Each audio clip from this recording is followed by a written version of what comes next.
কিভাবে সরকারি বিদ্যালয়ে ভর্তির জন্য অনলাইনে আবেদন করবেন তা আজকের এই ভিডিওতে আমরা খুবই সহজে দেখব। আশা করছি ভিডিওটি দেখার মাধ্যমে আপনি খুব সহজেই সরকারি বিদ্যালয়ে অনলাইনে আবেদন করতে পারবেন।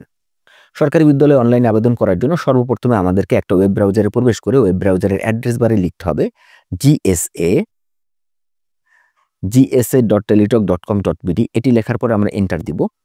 এন্টার দিলে আমাদের সামনে এরকম একটা ওয়েব ইন্টারফেস চলে আসবে। সেখান থেকে আমরা সরকারি বিদ্যালয়ে ভর্তির আবেদন এই অপশনটিতে আমরা ক্লিক করব।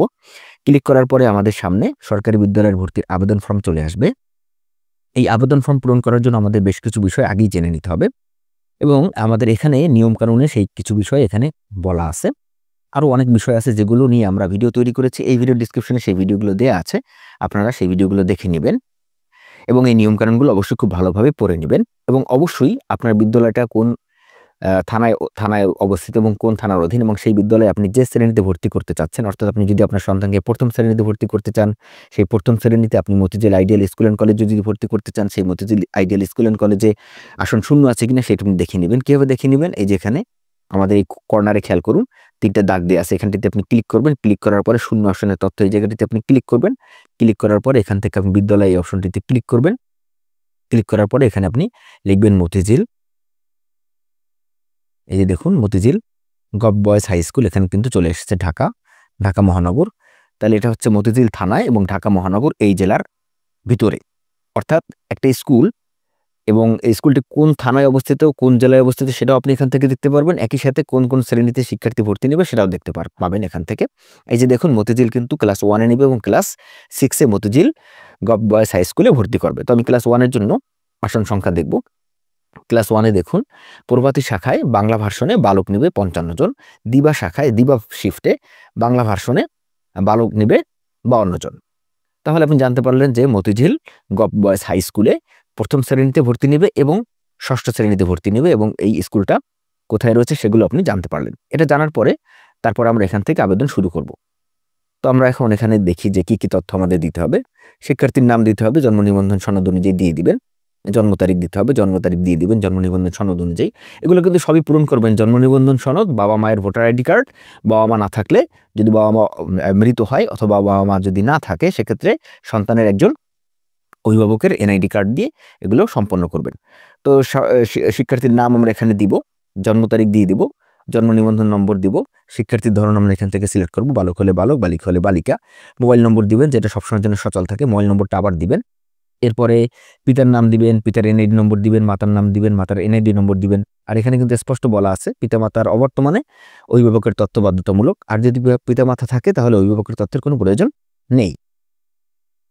এরপরে যে শ্রেণীতে ভর্তি হতে চান সেটা নির্বাচন করুন। আমি এখানে প্রথম শ্রেণী যদি দেই সেক্ষেত্রে আর কোনো তথ্য দিতে হবে না, কিন্তু যদি আপনি এখানে ষষ্ঠ শ্রেণী দেন সেক্ষেত্রে কিন্তু আপনাকে পূর্ববর্তী স্কুলের নাম অবশ্যই নির্ভুল ইংরেজি বানানে দিতে হবে। একই সাথে পূর্ববর্তী শ্রেণীর নামও এখানে আপনাকে দিয়ে দিতে হবে। তো আমি এখানে ষষ্ঠ শ্রেণী এবং পঞ্চম শ্রেণী দিয়ে দিচ্ছি। এরপর বর্তমান ঠিকানা আপনি দিয়ে দিবেন। বর্তমান ঠিকানা যে কোনো কিছু হতে পারে, আপনি চট্টগ্রাম, সিলেট, খুলনা যে কোনো জায়গায় যেখানেই থাকেন না কেন সেখানে দিয়ে দিবেন। বিভাগ দিয়ে দিবেন, জেলা দিয়ে দিবেন, থানা দিয়ে দিবেন। এগুলো সব ভালোভাবে নির্ভুলভাবে দিবেন। নির্ভুলভাবে দেওয়ার পর স্থায়ী ঠিকানা অবশ্যই জন্ম নিবন্ধনের যে ঠিকানা আছে সেটা দেওয়ার চেষ্টা করবেন এবং স্থায়ী ঠিকানার বিভাগ, জেলা, থানা এগুলো দিয়ে দিবেন। পোস্ট কোড জানা থাকলে দিবেন, না জানা থাকলে দেওয়ার কোনো দরকার নেই। ভাষণ সিলেক্ট করবেন এখান থেকে, বাংলা হলে বাংলা, যে মাধ্যমে আপনি ভর্তি করতে চাচ্ছেন। এরপরে যেখানে ভর্তি করতে চাচ্ছেন সেখানকার বিভাগ আপনি দিয়ে দিবেন। আমি ঢাকা বিভাগের জন্য আবেদন করব, জেলা দিয়ে দিবেন। আমরা জেলা দিয়ে দিলাম। এরপরে থানা দিয়ে দিবেন। থানা আমি এখান থেকে মতিঝিল দিব, যেহেতু আমি একটু আগে মতিঝিল স্কুল দেখেছি। আমরা এখান থেকে মতিঝিল দিয়ে দিব। মতিঝিল দেওয়ার পরে বিদ্যালয়ের তালিকা দেখেন, এই যে দেখুন 2টি বিদ্যালয় পাওয়া গেছে। আসলে 2টি বিদ্যালয় না, 2টো অপশন পাওয়া গেছে। আমাদের মূল কথা হচ্ছে 2টো অপশন পাওয়া গেছে। প্রথম অপশন হচ্ছে Motijheel gov boys high school and college দিবা শাখা, এটা আমি প্রথম চয়েস দিলাম। এবং পরেরটা Motijheel gov boys high school প্রভাতী শাখা, এটা আমরা চয়েস দিলাম। চয়েস দেওয়ার পরে আমরা এখান থেকে ছবি দিব।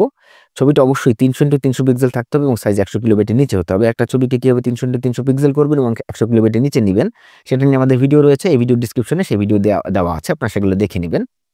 এরপরে ছবিটা দেওয়ার পরে আপনি এখান থেকে আমি অঙ্গীকার করছি এটা ক্লিক করবেন। ক্লিক করে এখান থেকে সাবমিট বাটনে ক্লিক করে দেবেন। এখান থেকে সাবমিট বাটনে ক্লিক করার পর আমাদের আরও বেশ কিছু কাজ আছে, সেগুলো আমি আপনাকে এখন দেখাবো। আবেদন করার পরে এরকম লেখা আসবে, আবেদনটি সফলভাবে সাবমিট হয়েছে। এখন আবেদনটি সফলভাবে সাবমিট হওয়ার পর আপনার কাজ আছে, সেটা হচ্ছে অবশ্যই আবেদনপত্রটা খুব ভালোভাবে আপনি পরীক্ষা করে দেখবেন যে কোনো ভুল আছে কিনা। কোনো ভুল থাকলে আপনি যদি সেই ভুল আবেদনে টাকা পয়সা জমা দিয়ে দেন, তখন কিন্তু আর কোনোভাবেই সেই আবেদনপত্রটাকে আর কারেকশন করা যাবে না, মুছেও ফেলা যাবে না। আর যদি ভুল থাকে সেক্ষেত্রে আপনার ভয় পাওয়ার কিচ্ছু নেই। আপনি কি করবেন, আপনি জাস্ট এই যে আমাদের এখানে 3টা ডট বাটন, আর যদি ভুল থাকে সেক্ষেত্রে আপনি কি করবেন, এই যে ভুল আবেদন মুছে ফেলুন, এই 3টা যে আমাদের দাগ দেওয়া আছে সেই 3টা দাগে আপনি ক্লিক করবেন, ক্লিক করে ভুল আবেদন মুছে ফেলুন। এইখানটিতে আপনি আসবেন, এসে আপনি এইমাত্র আপনার আবেদন করার পরে যে আবেদন কপিটা রয়েছে সেখানে একটা ইউজার আইডি পেয়েছেন, সেই ইউজার আইডি এখানে দিবেন। একদম প্রথমে কিন্তু ইউজার আইডি থাকে, সেটা এখানে দিবেন। জন্ম তারিখ দিয়ে দিবেন, শিক্ষার্থীর জন্ম তারিখ এবং মোবাইল নম্বর দিয়ে দিবেন, যে মোবাইল নম্বর দিয়ে আপনি আবেদন করেছেন সেটা দিয়ে দিবেন। দিয়ে সাবমিট বাটনে ক্লিক করে ওটাকে মুছে ফেলবেন। মুছে ফেলে আপনারা নতুন করে আবেদন করবেন। কোনো সমস্যা নেই, আপনি এভাবে খুব সহজেই যতবার খুশি ততবার আবেদন করতে পারবেন এবং আবেদন মুছতে পারবেন, কোনো সমস্যা নেই। কিন্তু যদি আপনি একবার টাকা পয়সা জমা দিয়ে ফেলেন, তখন কিন্তু আর কোনোভাবেই এই আবেদন মুছে ফেলা যাবে না। আমি আবার বলছি, যদি আপনি একবার টাকা পয়সা জমা দিয়ে ফেলেন, তাহলে কিন্তু আর কোনোভাবে আবেদন মোছা যাবে না। তখন আমাকে ফোন করলে, আমাকে মেসেজ দিলে বা কমেন্ট করে যত প্রশ্নই আপনি করেন না কেন, যত সাহায্য আপনি চান না কেন, আপনাকে কিন্তু আমরা কেউ সাহায্য করতে পারবো না। তাই অবশ্যই আবেদন করার পরে আবেদনের কপিটা খুব ভালোভাবে দেখে তারপরে আপনি আবেদন করবেন। এরপরে আপনাকে টেলিটক সিম দিয়ে SMS দিতে হবে। টাকা পয়সা জমা দেওয়ার জন্য আপনাকে প্রথমে টেলিটক সিমে আপনার মোবাইলের টেলিটক সিমটা প্রবেশ করিয়ে তারপরে একটা SMS দিতে হবে। প্রথম SMS টা এভাবে দিবেন, লিখবেন GSA, টেলিটক সিম দিয়ে কিন্তু পাঠাতে হবে অবশ্যই SMS টা। GSA আমরা লিখব GSA, তারপরে ইউজার আইডিটা লিখবেন এখানে। ইউজার আইডি লিখে তারপরে সেটা পাঠিয়ে দিবেন 16222 নম্বরে। এখানে একটা কথা, টেলিটক সিমের মাধ্যমে যে আপনি সরকারি আবেদন ফি জমা দিবেন, এই সরকারি আবেদন ফি জমা দেওয়ার জন্য কিন্তু অবশ্যই টেলিটক সিমে আপনার 120 টাকা রিচার্জ করে নেবেন। কারণ এই SMS এর জন্য কিন্তু 2 টাকা করে চার্জ কাটা হয়, প্রায় 2.5 টাকার মতো। সেক্ষেত্রে 2টা SMS আপনার 5 টাকা চার্জ কাটবে এবং অবশ্যই এই SMS চার্জ সহ আপনার মোবাইলে SMS চার্জ ছাড়াও আরও 115 টাকা থাকতে হবে আবেদনের জন্য। আশা করি বুঝতে পেরেছেন। তো প্রথম SMS-টা দিয়ে দিবেন, প্রথম SMS-টা দিবেন GSA স্পেস দিয়ে, এরপরে ইউজার আইডি দিয়ে দিবেন, তারপর পাঠিয়ে দিবেন 16222 নম্বরে। পাঠানোর পর আপনি একটা পিন নাম্বার পাবেন, আর একটা রিপ্লে SMS পাবেন। সেই রিপ্লে SMS-এ আপনার নাম থাকবে, শিক্ষার্থীর নাম থাকবে, শিক্ষার্থীর জন্ম নিবন্ধন নম্বর থাকবে। এটা কিন্তু প্রথম দিকে আবেদন করার চেষ্টা করবেন, কারণ শেষ দিকে কিন্তু সার্ভার অনেক বিজি হয়ে যায় এবং এই SMS-গুলো আসতে অনেক দেরি হয়। তাই অবশ্যই আপনারা শেষ দিনের অপেক্ষা না থেকে প্রথম দিকে আবেদন করবেন। এরপরে পরবর্তী যে SMS-টা পাবেন, সেই SMS-এর যে পিন নম্বরটা আপনি পাবেন সেটা এখানে দিয়ে দিবেন। সেটা আরেকটা মেসেজের মাধ্যমে দিবেন। কিভাবে দিবেন? লিখবেন GSA, SMS অপশনে আবার যাবেন, গিয়ে লিখবেন GSA, তারপরে লিখবেন ইয়েস, তারপরে সেই পিন নম্বরটা দিবেন, তারপর পাঠিয়ে দিবেন 16222 এই নম্বরে আপনি পাঠিয়ে দিবেন। পাঠিয়ে দেওয়ার পরে আপনি একটা ফিরতি SMS পাবেন এবং সেই ফিরতি SMS-এ লেখা থাকবে যে আপনার কিন্তু আবেদনটা, একটা ফিরতি SMS পাবেন এবং একটা ফিরতি SMS পাবেন এবং সেই SMS-এ কিন্তু লেখা থাকবে যে আপনার আবেদনটি সফলভাবে গৃহীত হয়েছে, কংগ্রেটস, এবং আপনাকে একটা ইউজার আইডি দেওয়া হবে এবং একটা পাসওয়ার্ড দেওয়া হবে। এই ইউজার আইডিটা এবং পাসওয়ার্ডটা সংরক্ষণ করে রাখবেন, এটা পরবর্তীতে কাজে লাগতে পারে। এছাড়াও আপনার আবেদনের কপিটা আবার ডাউনলোড করবেন। এই অপশনটিতে গিয়ে আপনি খুব সহজেই আবার আবেদনপত্রের কপি ডাউনলোড, এই অপশনটিতে ক্লিক করে আপনারা আবার আবেদনের কপিটা ডাউনলোড করে নেবেন। ডাউনলোড করে নেওয়ার পরে এখানে একটা খুব গুরুত্বপূর্ণ বিষয় আছে, সেটা হচ্ছে এখন যে আপনি ইউজার আইডি সম্বলিত যে আপনার আবেদনের কপিটা ডাউনলোড করবেন, সেখানে কিন্তু পেইড লেখা থাকবে। এই যে আমরা দেখতে পাচ্ছি পেইড লেখা, কিন্তু আমরা যে টাকা পয়সা প্রদান করব, টাকা পয়সা প্রদানের পরে কিন্তু আমাদের আবেদনের কপিতে এরকম পেইড লেখা থাকবে।